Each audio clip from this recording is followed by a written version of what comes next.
నమస్కారం గురుగారు. నమస్కారం అమ్మ. గురుగారు, పెళ్లి కుదరట్లేదు, లేక సంతానం లేక బాధపడుతూ ఉంటారు. ఆర్థిక సమస్యల వల్ల ఎంతో సతమతం అవుతూ ఉంటారు. ఇలాంటి వాళ్ళకి పరిష్కారం ఏముంటుంది గురుగారు? చాలా చక్కని ప్రశ్న అమ్మ. ఇప్పుడు జూన్ 29వ తారీఖున జ్యేష్ఠ శుద్ధ పౌర్ణమి సోమవారం అవుతుంది. ఆ రోజున మణికొండలో మన హైదరాబాదులో సాయి ఐశ్వర్య కాలనీలో సాయిబాబా దేవాలయంలో శ్రీ అష్టలక్ష్మి సహిత కమలాత్మిక మహాయాగాన్ని మనం నిర్వహిస్తున్నాం. అందులో భాగంగా పెళ్ళైనటువంటి వాళ్ళు కానీ లేదా సంతానం లేనటువంటి వాళ్ళు కానీ వాళ్లకు సంబంధించి అష్టలక్ష్మిల్లో మనకు సంతాన లక్ష్మీదేవి మనకున్నారు. అక్కడ ప్రత్యేకంగా పిల్లల కొరకు సంతాన లక్ష్మీ యాగం నిర్వహిస్తున్నాం. కాబట్టి కొత్తగా పెళ్ళైనటువంటి వాళ్ళు కానీ తర్వాత పెళ్ళయి పిల్లలు కలగకుండా ఇబ్బంది పడుతున్నటువంటి వాళ్ళు ఉన్న వాళ్ళు చక్కగా ఆ రోజు ఆ అష్టలక్ష్మి యాగంలో సంతాన లక్ష్మీ యాగంలో పాల్గొనవచ్చు. అలానే విశేషించి ఈ మధ్యకాలంలో మనం చూస్తున్నాము, ప్రపంచం మొత్తము కూడా మూడవ ప్రపంచ యుద్ధం వస్తుందా అనే విధంగా యుద్ధాలు జరుగుతున్నాయి. అవును గురుగారు. అన్ని దేశాలు కొట్టుకుంటున్నాయి. భగవంతుని దయ వల్ల ఒక్క భారతదేశంలో మాత్రం ఆ సమస్య ప్రత్యక్షంగా లేదు, కానీ పరోక్షంగా భారతీయ ద్రవ్యోల్బణం పైన ఆ ప్రభావం ఉంది. దానివల్ల పెట్రోల్ రేట్లు, నిత్యావసర వస్తువులు ఇవన్నీ కూడా పెరుగుతున్నాయి. అలానే విద్య, వ్యాపార, వాణిజ్య పరంగా, రాజకీయ పరంగా అనేక రకమైనటువంటి మార్పులు ఆల్రెడీ భారతదేశంలో ప్రారంభం జరిగాయి. కాబట్టి దేశము సుభిక్షంగా ఉండడం కొరకు, ప్రపంచం ఎప్పుడూ శాంతిగా ఉండడం కొరకు లోక కళ్యాణార్థం అష్టలక్ష్మి యాగం మనం నిర్వహిస్తున్నాం. ఈ అష్టలక్ష్మి యాగంలో విశేషించి ధనలక్ష్మి యాగాన్ని కూడా మనం నిర్వహిస్తున్నాం.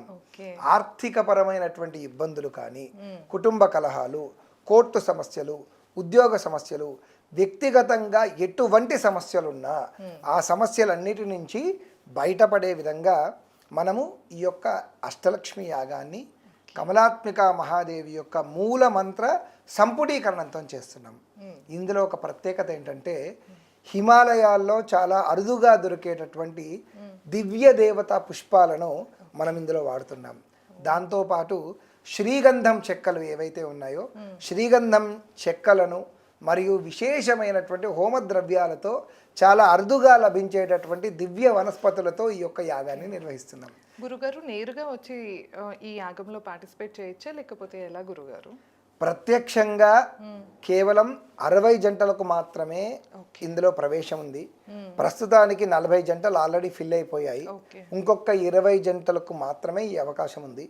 ఒకవేళ ప్రత్యక్షంగా కుదరలేనటువంటి వాళ్ళు పరోక్షంగా అయితే మన యొక్క కిరణ్ భక్తి టీవీ ఛానల్లో ఈ యాగానికి సంబంధించినటువంటి వాళ్ళు ఎవరైనా నమోదు చేసుకోవాలి అంటే వాళ్ళ యొక్క పేరు, గోత్రనామాలు, వాళ్ళకున్న సమస్య ఏంటో కూడా మనకు చెప్పాలి.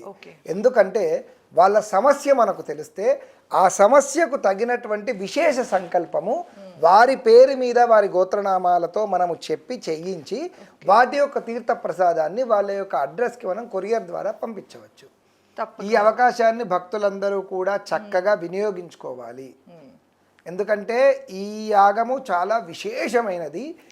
ఎం చింతయతే కామం తం తం ప్రాప్నోతి వాప్నయాత్ అని మనకు వేదమే చెప్తుంది. కనుక ఈ యాగములో ఒకవేళ పాల్గొనాలి అని అనుకుంటే ఖచ్చితంగా ప్రత్యక్షంగా అయినా పరోక్షంగా అయినా కింద కనబడుతున్నటువంటి మన ఛానల్ నెంబర్ని సంప్రదించవచ్చు.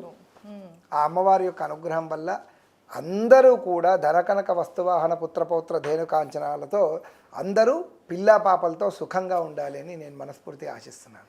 తప్పకుండా గురుగారు. సో విన్నారు కదా, మీరు ఎలాంటి సమస్యలతో ఇబ్బంది పడుతున్నా గురుగారు అయితే రుసుము కూడా ఎక్కువేమీ లేదండి, నామినల్ అమౌంటే ఉంటుంది. ఒకసారి కనుక మీరు ఎలాంటి సమస్యతో ఇబ్బంది పడుతున్నా, పెళ్లి కావట్లేదు, లేకపోతే సంతానం కలగట్లేదు, అప్పుల బాధలు ఎక్కువగా ఉన్నాయి, లేకపోతే ఉద్యోగంలో అభివృద్ధి లేదు అని ఇలా ఎలాంటి సమస్యలతో మీరు కనుక బాధపడుతున్నారు అంటే ఒక్కసారి స్క్రీన్ పైన స్క్రోల్ అయ్యే నెంబర్కి కాంటాక్ట్ చేసి ఇంకా అన్ని విషయాలు యాగం గురించి తెలుసుకుని నేరుగా అయినా వచ్చి మీరు పార్టిసిపేట్ చేయొచ్చు. లేకపోతే మీ డీటెయిల్స్ అన్నీ ఇస్తే కనుక యాగంలో మీ పేరు, గోత్రనామాలు అన్నీ అలానే మీ సమస్యకి తగ్గట్టు మీకు యాగం అయితే జరుగుతుంది. అలాగే మీకు ప్రసాదాలు కూడా పంపించడం జరుగుతుంది. ధన్యవాదాలు. నమస్కారం గురుగారు. నమస్కారం.